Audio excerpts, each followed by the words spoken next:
Oh my God, I've got to do this again? Sake. I thought we were done. Christ's sake. I thought we were done talking about... Can't believe we're going to do Slasher Minute. Yeah. We talk about slasher movies for like a year. There's a lot. There's a lot. Welcome. There's another package? Yeah, no, I don't know. I'll have to look at it later. How do you do?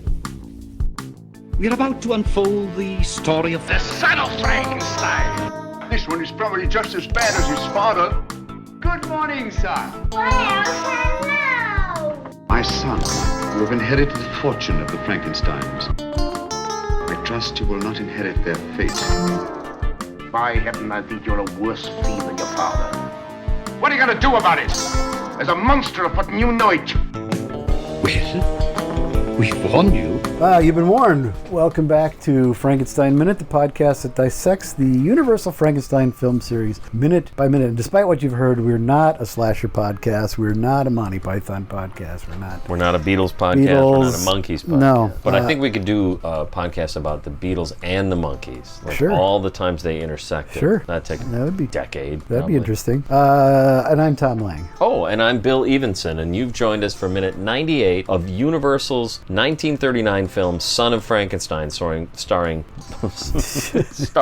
Boris Karloff. Yeah. And let's just leave Leave it there. at that. Yeah, that's good enough. It's a great, great film, It's a good film. and it's almost over. That's great. Hey, you know what? Join us in 3 weeks, and we'll be talking We'll about talk a about a whole different different film. film. For the first time in almost 2 2 years, years. we'll be talking about a different film. No, this is a great film. It's a good film. It have starts to with Frankenstein. Stop short of saying great. I love it. Okay. But you know what? People who the poor listeners will remember us. We still haven't recorded that bonus episode that came out 6 weeks ago, where I'm going to have to defend this as one of the great Karloff Lugosi films. It's on my list. I'm not saying. Good. I'm not saying where, but That's right. We'll find out. okay. You were saying Frankenstein And Peter and Peter. are walking along, They have and their- they're buddies. They have their little moment where they look have at their each little other. moment. They stop and look at each other. Yeah, they do. What is that? It's weird. I don't get weird. it. I don't know. I think it's just like we talked last week, maybe about just to establish that he's not afraid of him. Yeah. And they do have this sort of relationship. On that level, I think it works. Yeah, and that's fine. I think that's the whole key It's to it. such a small thing in the whole. We're going to talk about it a little bit more probably, but we don't know what Frankenstein's going to do here. We're not We've sure seen this what movie his- so many times, We're, but we're not sure what his ultimate. Yeah, motive we're not is sure, yet. Yeah. and that's going to come. Well, I guess maybe now we talk about it. It happens right away, yeah. right? He picks Peter up. Well, meanwhile, we cut to Krog. He rushes through Peter's room. Okay, that's right. It looks like he has to pee because of the position of his arm. Nice. He's running around, throws the switch for the secret passageway. Yes, I And just that's all really it like is. what you're saying about his arm. Now I want to see it again to see if he really looks like he. Always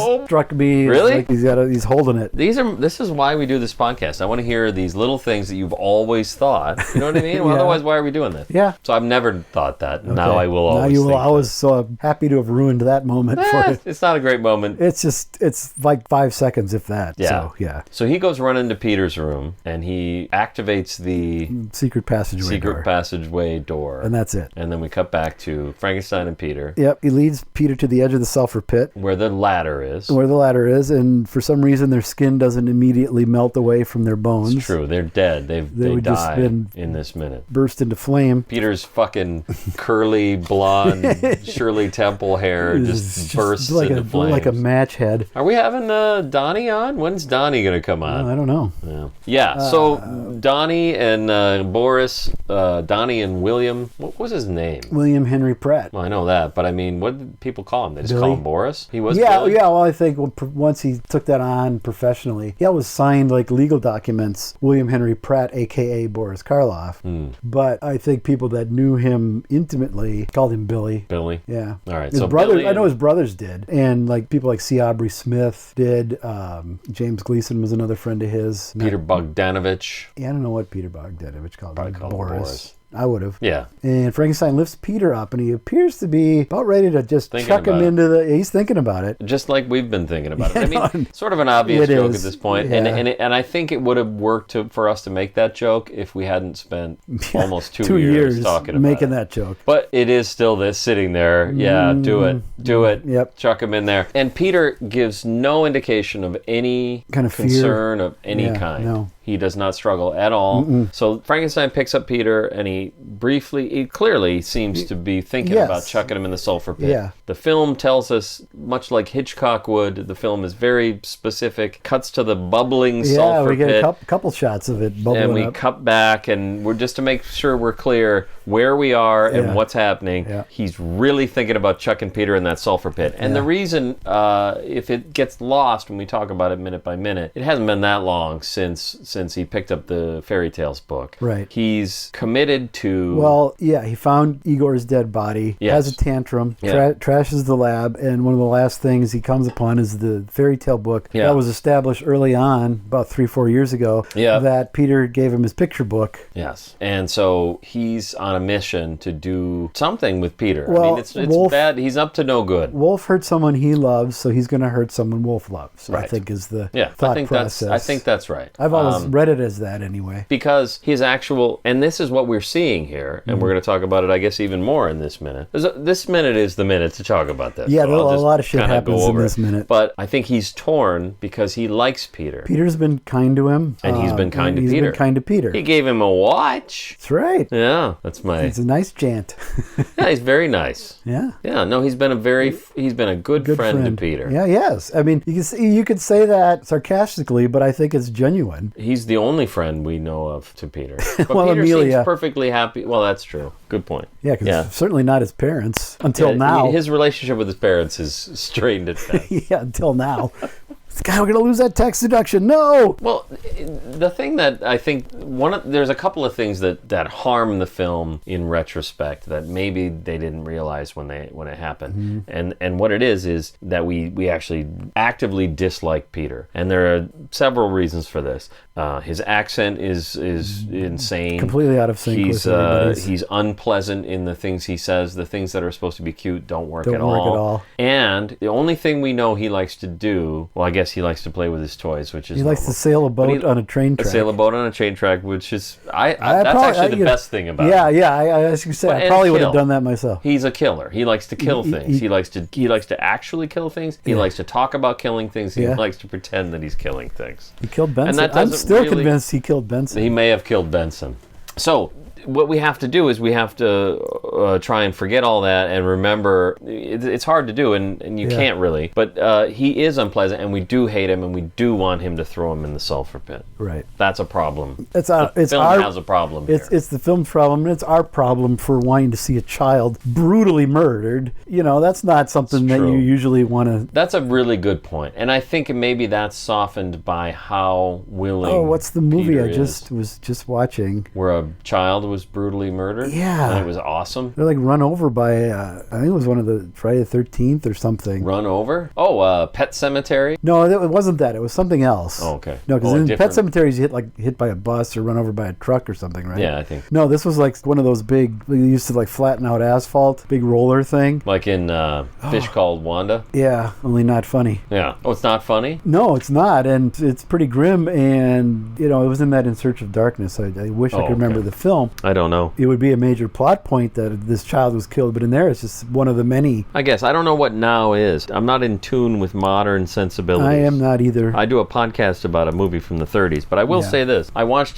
Get Out. Oh, hey, yeah. I'd yeah. never seen it. I saw it on a plane, Okay. and I just thought it was fucking amazing. Oh, yeah. I watched it, and I was like, I don't even know if I liked it. I couldn't wrap my head around it, and I couldn't stop thinking about it for Yeah. days. Well, then you know it was Exactly. it Yeah. got under your skin. So that's I dipped my toe into modern horror. Okay, yeah. And I came away thinking it's pretty fucking great. Us is great too. I haven't seen Nope yet. I watched 10 minutes of Nope and said I don't get what's happening. And Okay. I couldn't understand it. I was also watching it on a plane with no subtitles, and I couldn't understand everything everybody was saying. So I thought I just need to Watch it watch at this home. in a different Yeah. environment. Yeah. Anyway, point being, I don't know what you can do nowadays. I would assume you would hope, one would hope, as a horror fan, which I think we are, that you can do anything. Isn't that apparently- kind of the point? But In fact, my feeling about horror generally is that they do all kinds of horrible shit that I don't Yeah. have any interest in watching. Right. Torture and well, rape the and all torture that stuff, shit. yeah. Well, you couldn't do like Sleepaway Camp is a famous early '80s slasher. Yeah, and you'll have to remind me because I don't remember. Well, you just watched the thing. It's probably in there. And the twist is that the killer is a transvestite. That's right. You see a penis or something? Yeah. Yeah. And if you did that now, they'd be all over you, and that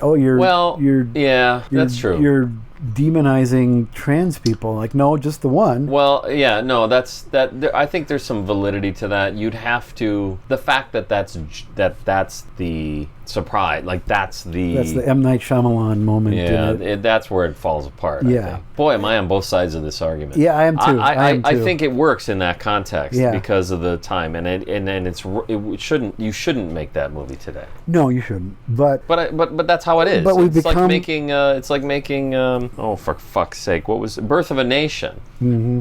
You absolutely shouldn't make Birth of the Nation today. No. But that doesn't mean that we shouldn't watch Birth of the Nation and understand what it is. Yeah, as long as you understand why it's so wrong. In this case, that it's still less than that because it's a little more innocent. Yeah. Birth of a Nation is about the Klan. It's about the birth of the Ku Klux Klan, which is fucked. Yeah. And has always been. And fucked. even at the time, so that's different. Even at the time that D.W. Griffith made it, it was not a popular stance to take. He made a film called for fuck's sake, what's his next big film? It's a word. Intolerance, which gives you should on just the face of it give you all you need to know to understand that this is a guy who should have known better when he made a film about the Klan. Right. And that's not true. I don't feel that's true with Sleepaway Camp. I think if you talk to the guy who makes Sleepaway Camp and present it to him, he might say, you know what? Yeah, I wish I hadn't done that. So that's right. That's where it falls apart. Yeah. So Peter's placed on the ladder. He climbs up. Yeah, no, Frankenstein decides not to throw him in the sulfur pit. Yeah. Decides to put him on the ladder, which is, all of this is completely adorable. He's so sweet, and Karloff is so, I don't know, strong. He's just so, he's such a presence that you believe. It's so smoothly done. Yeah. How he puts him on the ladder and it everything's doesn't look perfect. forced. It doesn't look fake. Right. Yeah, it looks very genuine. Cut to we're in the lab, the edge of the pit. Peter climbs up over the edge, and is this the first time? No, it isn't. Right, that we've actually seen it laid out the way we have. It's so obvious. I mean, we've always sort of assumed. I think. I guess. It is one of the cutest things in the whole Frankenstein canon. Yeah. Is he helps the monster up out of the pit. Yeah, what does he say? He says, "Here we are." Here we are, and the subtitles actually say, "Yeah, here we are." Here we are. That's what he says. Yeah. He gives his hand to Frankenstein, and Frankenstein's surprised by this. He's like kind of taken aback. Surprised. Taken aback is a better way of putting it, because it adds to what I'm talking about Frankenstein seeming to be torn. Mm-hmm. It's really well done, actually. No, it's actually really that he's about to.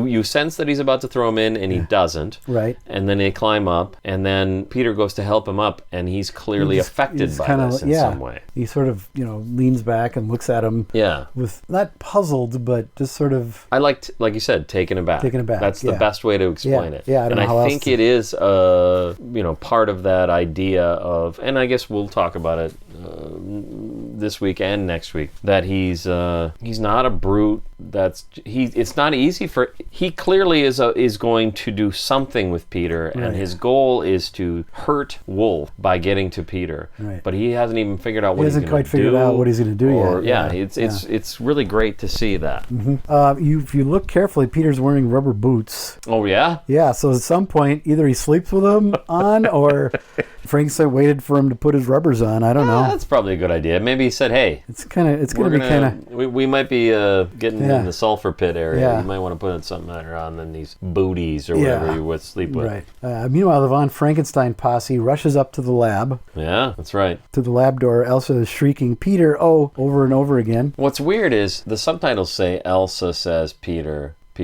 and she does, but when they said it on the subtitles, I would have guessed it was Amelia. I think it's Amelia, yeah. It's Amelia. Yeah. But it doesn't matter, because she does say it too. Yeah. Everybody's yelling Peter. There's a lot of ways to get to this lab. I hadn't really thought about it before, but there's a ton of ways to get to the lab. At least three or four. There's four. All right, so let's go through them. Yeah. Secret passageway to the ladder, I guess. To the ladder. Yeah. And then secret passageway to the big stone door that I forgot that one. Igor opens effortlessly and Wolf can't. Well, I wouldn't. No, not effortlessly, but at least it's effortless for the monster or for Frankenstein later. Yeah. The front door. Which the front door, we'll get to that. We'll get to that. And then the roof, which we'll also get to. Yeah. Yeah. No, ordinarily that wouldn't be a way in. Yeah. But they had that big party and blew the roof off the place. That's right, they blew the roof off the place. there you go. Peter has helped Frankenstein into the lab, and they walk hand in hand towards the door. You're not quite... Yeah, again, what does Frankenstein have in mind here? Where does he see this going? I think the movie is telling us that he's unsure. He doesn't know. And that's why his plan fails, is he doesn't really have one. He briefly considered throwing him in the pit, but didn't. Yeah. So I think no matter what his plan was ultimately, he's given up on it. And that's great. I love that about it. And then... Well, then he hears them screaming and pounding on the door. And he seems a little taken aback by that, which is kind of dumb. Well, he picks up... He grabs him. We see the big heavy wooden table that he flipped over earlier is blocking the door, so they can't get in through the door. I can't believe how dumb I am that I hadn't picked up on what you just said. That really? is exactly what is happening here. I guess I thought he must have done that. He must have blocked the door with it. But you're right. He flips that table it over, and I think this is where it landed. Interesting. Yeah. Yep. I think you're absolutely right. Yeah. Elsa's yelling to open the door, but I doubt that Frankenstein's going to comply with her. Frankenstein's like, I can't. There's a fucking table. What do you want me to do? I'm holding a kid. What do you want me to do here? Wolf rushes outside and begins to scale up the side of the lab. Which is pretty great. It's pretty cool because he's got these, they must be 4 feet tall, these bricks that the building's made out of. Yeah, it's like climbing a pyramid. Yeah, it looks kind of cool. It does. And,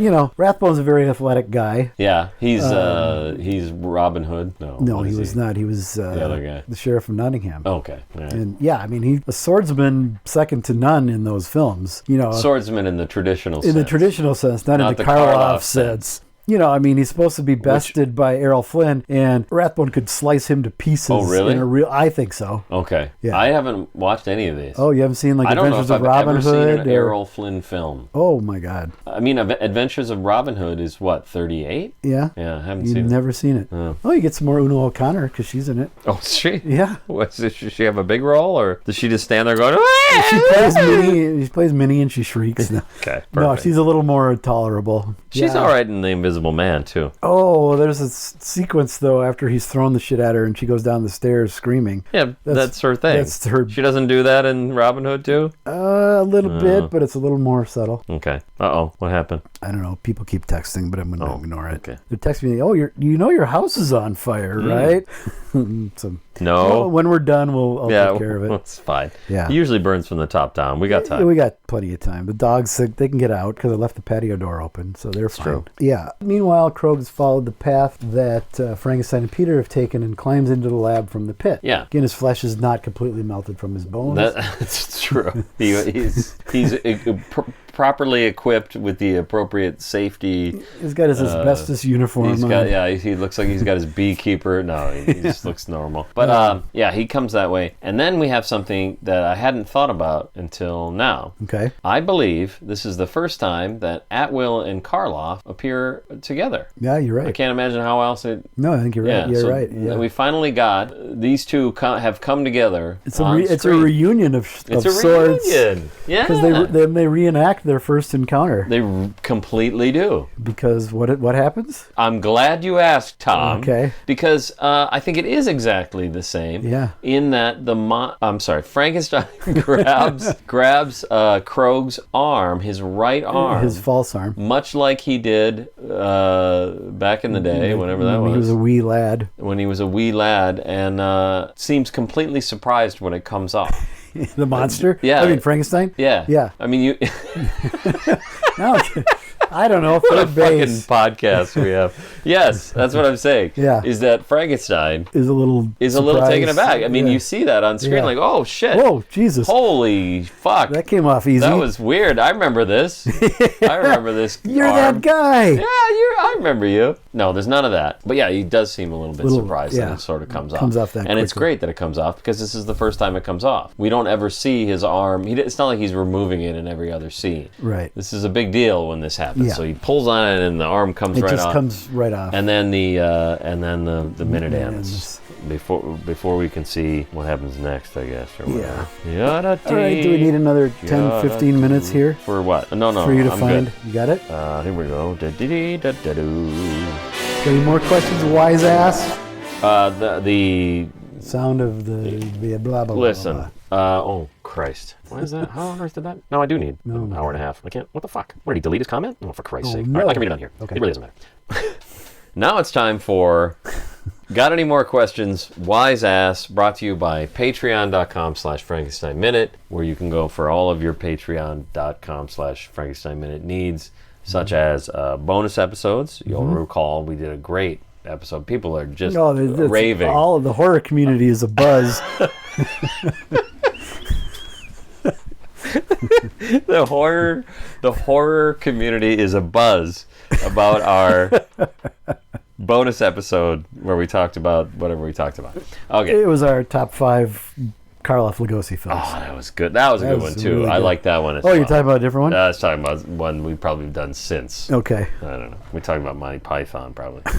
All right. And speaking of Patreon, Chuck WPG has left a comment on Patreon. Where would you be without Chuck? And again, I don't know what this is in reference to because I'm not competent.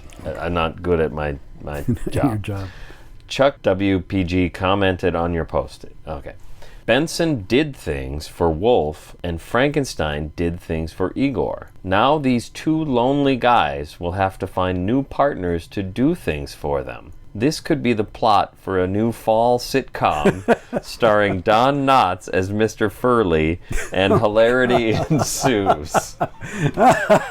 Nice. Wow, Yeah, Chuck. that's You really took it. You took it. I don't know where we can the go whole with that. direction. Yeah, I mean that's all there. It writes itself. It kind of does. So the difference is Mr. Furley. Benson did things for Wolf. Maybe this is obvious. Benson did things for Wolf. Benson's dead. Right. Frankenstein did things for Igor. Igor's Igor's dead. dead. It's a little bit different. So really, No, what should what I think happen he's is saying is that Frankenstein will do things for Wolf. exactly. Yeah. Yeah. Well, I don't And know. there- and that's where the hilarity ensues. But Yeah. where do we get Don Knotts in there? he's got Is it. he Wolf? No, in he's the remake? Mr. Furley, their landlord. Oh, I see what you're saying. Ah, got it. It's Oh, a okay. sitcom, so they would live in a TV set apartment. I can't believe how poorly I've performed here. Yeah, I just didn't get it. Okay, so because here's the thing about Three's Company is that in Three's Company, Mr. Furley is always wrong. He always thinks he knows what's going on, and he's wrong 100% of the time. Well, it was the same with Mr. Always Roper.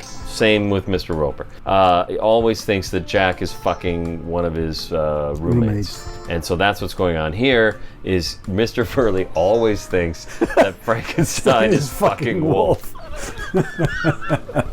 which is a pretty great show. There's your comedy right there. I mean, God, what a great show that would be. Frankenstein's like, "Arr!" And he just hears him in the kitchen. Okay, he's about to go in the kitchen. Oh, he stops. Yeah. Oh, no.